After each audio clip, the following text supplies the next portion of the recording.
Bueno, vamos a continuar con esta segunda parte. Yo os voy a hablar un poco de los fallos mecánicos que pueden sufrir los implantes y del aflojamiento aséptico. Entonces, ya sabemos que la supervivencia de los implantes de rodilla es en torno al 90% o superior a los 10 años. Y se estima pues, que con el paso de los años el número de implantes que se coloquen aumente y la tasa de revisión aumentará pues, exponencialmente o consecuentemente a esa tasa de implante primario. De todas las causas que pueda haber de un fallo de un implante, nosotros nos vamos a centrar un poquito en el aflojamiento aséptico, que es una de las principales causas de los fallos tardíos.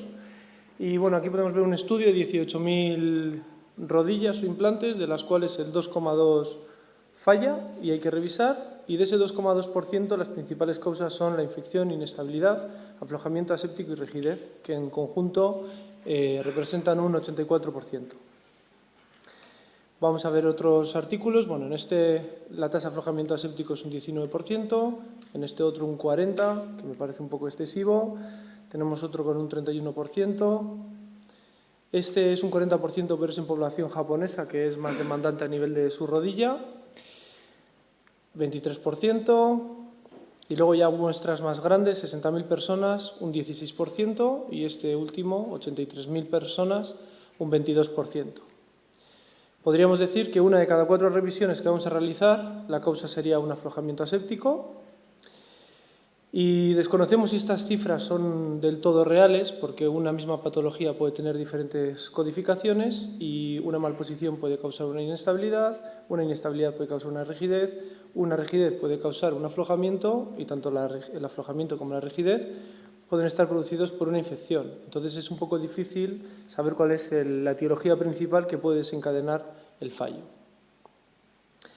Los pacientes que van a desarrollar un aflojamiento aséptico, aunque el 8% puede estar asintomático, la mayoría de ellos suelen contar dolor y tumefacción. Y la duración media de estos síntomas suele ser 1 año. Además, en hasta el 80% de estos pacientes vamos a ver en las radiografías osteolisis o líneas de radiolucencia, por lo que hay que tener cuidado en ese paciente que te llega a la consulta en la visita anual, que viene contándote que lleva 1 año con dolor, tumefacción, y hay que descartar que haya que hacerle una revisión. Es importante pues eso, un control anual con radiografías en carga y hacer un breve cuestionario pues simplemente preguntando si ha tenido alguna serie de sintomatología durante el último año. Luego hay una serie de antecedentes que pueden incrementar el riesgo de fallo, como el colocar un implante sobre una necrosis vascular o si ha habido previamente una fractura de meseta, una fractura supraintercondilia, la historia de uso de drogas y la constricción del implante también influye. Pese a lo que se suele pensar, el tener muchos años, ser un paciente anciano, está descrito que es un factor protector y tanto la diabetes como la depresión, como el fallo renal u otras enfermedades sistémicas no aumentan el riesgo de fallo. Aunque sí que es cierto que si estas enfermedades de por sí no incrementan el riesgo, la medicación concomitante que suele asociarse para su tratamiento sí lo puede hacer, como la toma crónica de corticoides. En cuanto al alineamiento, pues es lógico pensar que una prótesis que está bien alineada, frente a las que están mal alineadas o las que llamamos outliers, tiene mayor tasa de aflojamiento porque hay un reparto que no es equitativo de cargas entre el compartimento interno y externo. Entonces aquí tenemos un metaanálisis en el que se analiza la tasa de revisión por cualquier causa en pacientes con la rodilla bien alineada frente a los que no la tienen bien alineada. Y ellos concluyen que en la mayoría de ellos no hay diferencias estadísticamente significativas, salvo en estos 2 estudios, que son los que tienen una muestra más grande, y en este otro, en el que la causa de revisión es un aflojamiento aséptico. Por tanto, pues bueno, igual podríamos decir que, por lo menos en el aflojamiento aséptico, igual sí que está relacionada la colocación del implante. Luego también hay descritos la rotura de los componentes, que son menos inusuales, sobre todo en el componente femoral, se ha visto en componentes no cementados y que puede estar relacionado con cambios microestructurales que se producen al hacer el proceso de recubrimiento poroso para que se ancle al hueso sin cemento. Es mucho más vulnerable el platillo tibial, sobre todo en aquellos pacientes pesados, que sean activos y con un morfotipo varo, y en esas rodillas implantadas de hace más de 20 años y con componentes no cementados. Una de las posibles secuencias podría ser pues, un desencadenante que sería un desgaste del polietileno, activa una cascada antiinflamatoria y aumenta la osteólisis y acaba con una rotura del componente. Esta rotura del componente va a liberar unas partículas que nos van a teñir la sinovial, que cuando nosotros abrimos la rodilla pues nos encontramos con esto que es como un chapapote, ¿no? En cuanto al inserto, el componente más frágil podríamos decir que es el inserto PS y suele haber rotura, aunque hay pocas, pero está descrita, a nivel del poste tibial, bien por un desgaste posterior entre la leva y el poste tibial por mecanismos repetidos de hiperflexión, pero también están descritos que puede haber un desgaste anterior si colocamos el componente tibial con un excesivo slope, un componente femoral en flexión o todas aquellas causas que generen un recurvatum de la extremidad, como por ejemplo poner un inserto de menor grosor del que toca. Además, también puede haber un desgaste lateral, sobre todo si hay una mala sincronización entre el fémur y la tibia. El traumatismo directo en el implante también puede romper el poste y por un mecanismo de estrés repetitivo como una marcha normal, pues por ejemplo las que se dan en pacientes con patología neurológica.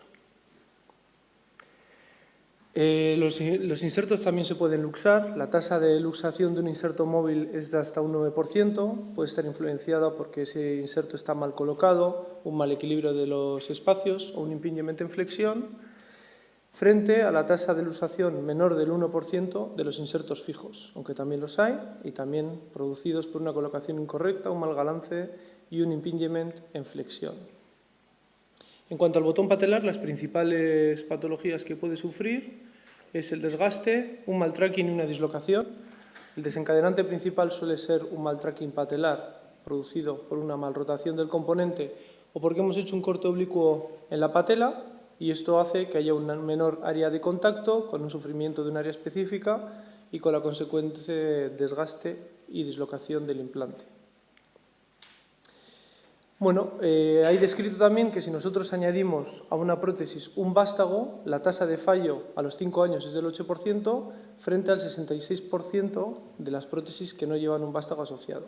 Y esto también es lógico pensarlo porque le estamos añadiendo un método de fijación añadido al implante.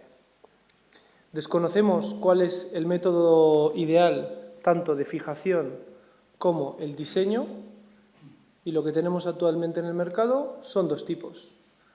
Por un lado, tenemos los vástagos cementados y los vástagos press-fit, que pueden llevar un recubrimiento para poder osteointegrarse mejor. En cuanto a los vástagos cementados, en teoría la implantación es más fácil porque no hay que adaptarse tanto al canal medular, van a permitirnos dejar un antibiótico intramedular. Con unos 30 milímetros sería suficiente para conseguir un agarre metafisario y que ese cemento que vamos a añadir no rellene toda la esponjosa. La extracción es difícil porque hay que romper la interfase entre el cemento y el hueso o entre el cemento y el implante y tiene una buena supervivencia, ya vemos aquí a los 5 años del 96% y a los 10 años del 83%. Por otro lado tenemos los vástagos press-fit, como ya he dicho la implantación sería más difícil porque hay que ceñirse a la anatomía de ese canal medular femoral. Y esa anatomía nos va a condicionar la posición del implante. Habitualmente, cuanto más largo sea el vástago que vamos a usar, nos va a llevar a más extensión y anteriorizar el implante, con lo que nos va a aumentar el espacio en flexión. Tienen que ser largos, de al menos 40 milímetros, para conseguir un agarre diafisario y, como he dicho antes, pueden tener un recubrimiento para osteointegrarse mejor y estos son muy difíciles de retirar. La tasa de supervivencia a los 5 años es del 95% y sí que es cierto que a los 10 años la tasa de supervivencia es casi un 10% menor que el vástago cementado. Bueno, aquí tenemos un pequeño vídeo de un taller que hicimos en un cadáver en el que vemos cómo la longitud del vástago femoral nos va a condicionar la flexoextensión del componente.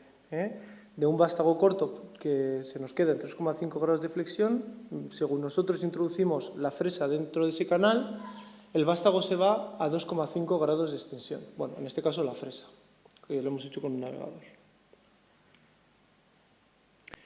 También está descrito el canal filling ratio, que es una relación entre el diámetro del vástago y el diámetro del endostio. Y esto hay que medirlo en varias proyecciones, por ejemplo, una P y una lateral o una oblicua, y a lo largo de diferentes secciones del hueso. Y está descrito que por cada 10% que nosotros aumentamos ese relleno o esa relación, la tasa de fallo mecánico disminuye hasta un 41%, que es una cifra bastante llamativa y muy a tener en cuenta.